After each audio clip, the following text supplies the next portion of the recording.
खबरदार अपने रास्तबाजी के काम आदमियों के सामने दिखाने के लिए न करो।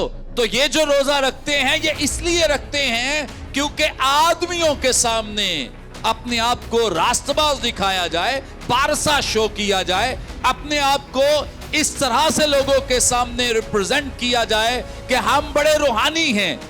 तो खुदावंद यीशु मसीह कहते हैं खबरदार, अगर तुमने इस तरह से करना है तो तुम में और फकीहों फरीसियों की रास्तबाजी में कोई फर्क नहीं है। बल्कि जब, और कई लोग कहते हैं जी इसलिए बताते हैं ताकि दूसरे लोगों को भी तकवीयत मिले, दूसरे लोगों को भी तकवीयत मिले और वो भी क्या करें, रोजा रखें। हम ये जो खैरात करते हैं इसलिए दिखाते हैं ताकि और भी लोग हमें देखकर खैरात करें। हम रोजा इसलिए लोगों को बताते हैं ताकि लोग हमें देख के रोजा, भाई हम कौन होते हैं किसी को तब्दील करने वाले?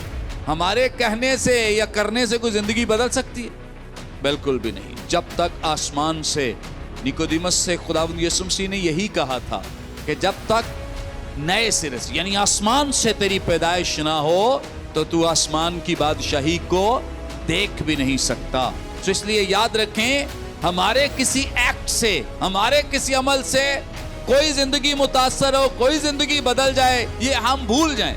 हमारी रास्तबाजी का बराह रास्त ताल्लुक लोगों के साथ नहीं है कि हम लोगों को इंप्रेस करना चाहते हैं या उनको तब्दील करना। हमारी रास्तबाजी का ताल्लुक इस बात से है कि बराह रास्त हमारा ताल्लुक, कनेक्शन किसके साथ है? खुदा के साथ है। आमीन।